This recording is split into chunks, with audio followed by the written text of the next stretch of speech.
Washikaji zangu, tumerudi muda wa kipindi chetu pendwa cha Love Decoded au Love Decoded, ambacho kinahusiana na masuala yote ya kimahusiano, mahaba na mambo mengi kuhusu mahusiano. Sitakopo mwenyewe, niko na Shakis. niko na Shakis. Yes. Shakis, mambo Poa. mzima? Mzima. Uko poa? Kabisa. Tutakopo na mada yetu pendwa ambayo inahusiana na masuala yote ya kimahusiano. Mada yetu inasema, ni sawa au ni sahihi mwanamke kumuuliza mwanaume wake au kumuuliza la azizi wake kwamba atamuoa lini? Kwako wewe Shakisi, vipi, unaionaje hiyo mada? Kwangu mimi naweza nikasema ni sawa, kwa sababu huwezi kuishi na mwanaume ndani ya miaka 5 kwenye mahusiano bila kujua unaelekea wapi na unafanya naye nini. Kwa hiyo mimi naona ni sawa kumuuliza mwenza wako kuwa atakuoa lini. Yes. Ni sawa kivipi? Kwangu mimi naona hapana, kwa sababu unaweza kweli mkaa ndio mna date. Yes. Mna date fresh bila kuoana, lakini mkija kuoana mambo yanakuwa mengi. Au uongo? Mimi naona kama uongo, kwa sababu unajua ukikaa na mwenza wako kwenye mahusiano kabla mjakaribia situation ya kuingia kwenye ndoa, lazima mjuane kiundani. Vile mnavyoishi ndo mahusiano yanavyojengwa kuwa mazuri. Mnavyokaa mnachunguzana, huyu anapenda nini, huyu hapendi nini, huyu anakuwa ni mtu wa namna gani hivyo. Kwa lazima umjue mwenza wako kabla ya kuingia kwenye mahusiano. So ukimjua tayari mmeishi ndani ya miaka 5, yote mnasubiri nini bila kuoana? Kwa lazima umfanye mwenza wako aje kuwa mtu sahihi.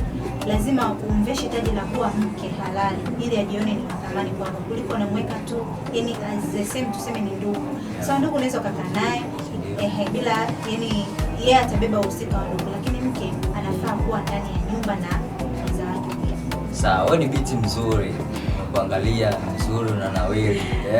Huyo ambaye labda naamini hauko single, huyo ambaye labda uko naye, tayari ushamuuliza kwamba atakuoa lini? Yes, yeye nimemuuliza na majibu yake pia amenipa kwa ni swali tu. Kweli kabisa. Atakuoa. Una uhakika? Asilimia ngapi unampa? Asilimia 100. Kwa sababu najulikana mpaka ukweli. Ndaogopa kweli. Sawa, wewe kwa wewe unashauri nini wale wadada ambao labda wanaona kwao yani ndoa na kitu cha ndoa kwako cha muhimu sana, ndoa yani kwao katika maisha yao, yani hajaweza kumchunguza mwanaume ambaye anaishi naye, hajaweza kumjua vizuri, lakini anaona kabisa huyu ndo mwanaume wangu anayenifaa, na hajamjua vizuri, lakini kashaona huyu ndo mwanaume ambaye ananifaa. Wewe vipi, unamshauri nini huyo binti ambaye labda hajaweza kumchunguza mwanaume ambaye yuko naye, lakini anahitaji ndoa kwa haraka? Mimi naweza nikamshauri, nikamwambia kwamba angetulia kwanza, kwa sababu huwezi kukimbilia ndoa kabla ya kumjua mwenza wako ni kitu gani ambacho kiko nyuma ya pazia. Unaweza ukasema ukimbilia ndoa umforce ya kuoe, mwisho wa siku ikaje ikamshinda, kwa sababu ndoa ina vipengele sana. Usione hawa mke na mume mpaka leo hapo kwenye mahusiano wamedumu, lakini huwezi jua wamepitia nini na vitu gani pia vimetokea. So kwa ushauri nilikuwa napenda sana kuambia watulie kwanza, wahakikishe unampata mtu sahihi wa maisha yako na umchunguze pia, itamsaidia. Yes. Binti, wewe kama binti ambayo unatutazama muda huu, umeona Shakisi anatuambia kwamba hakikisha unamchunguza mtu ambaye uko naye katika mahusiano, then ndio unahitaji ndoa. So unakuwa na mtu ambaye kwa wiki 2 au siku chache hujamjua vizuri nini, lakini unahitaji ndoa kwa sababu ushamuona ni mtu wa muhimu sana kwako, kashaku zawadi ni ushabuteka nini, umeona, ukaona ni mtu wa muhimu sana kwako. Kisha wewe dada unamchunguza mtu ambaye uko naye, na pia then unahitaji ndoa, so unakimbilia ndoa. Toa comment yako hapo, nini ambacho unaweza kutuelekeza hapo. Ndoa ndio muhimu kabla hujaweza kumchunguza mtu wako, au kabla hujaweza kumchunguza mtu wako ndio unahitaji ndoa? Wewe kama binti au mvulana au kijana wa kiume, unasemaje ushauri wako?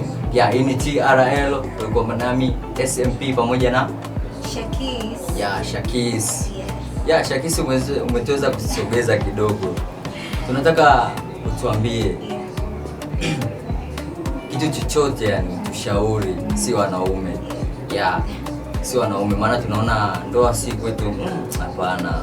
Yeah, tunaona kwetu ndoa hapana. Hata kama ushamzoea mtu, ushamjua nini, kwenu anajulikana na wewe kwenu anajulikana, lakini tunaona ndoa bado. Mimi kwa ushauri wa upande wa vijana, Yeah. Nilikuwa napenda Wa kiume. Yes. Nilikuwa napenda kuwashauri kwamba ndoa ni jambo sahihi, kwa sababu hata dini yenyewe inasema kuwa na mwenza wako wa halali katika familia ni kitu bora sana, na pia ni chanzo cha kuongezeka kwa riziki. So ningependa kumshauri mvulana, kijana au mwanaume kuwa lazima aandae mipango sahihi ya kumkaribisha mke wake ndani. Nikimaanisha kwamba ukiwa na mke ndani inaepusha uzinifu, inaepusha mambo kaza wa kaza. Kwa hiyo ni sawa uwe na mke sahihi. Yes. Sawa, Shakisi anakwambia hakikisha unakuwa na mke sahihi ya katika ndoa yako, sio nakimbilia. Wao vijana tuangalie wanawake wako nalio kuwa nao, umeona ya pia ulikopo nami SMP pamoja na Shakisi kwenye kipindi chako kipendwa cha Love Decoder ambacho kinahusiana na masuala yote ya kimahusiano, mahaba na mambo mengi kuhusu mahusiano. Toa comment yako, share, like ni nini ambacho umejifunza kwenye kipindi hichi. Yeah, stay tuned. Mwisho wa kipindi hichi ndio mwanzo wa kipindi kingine. Bye.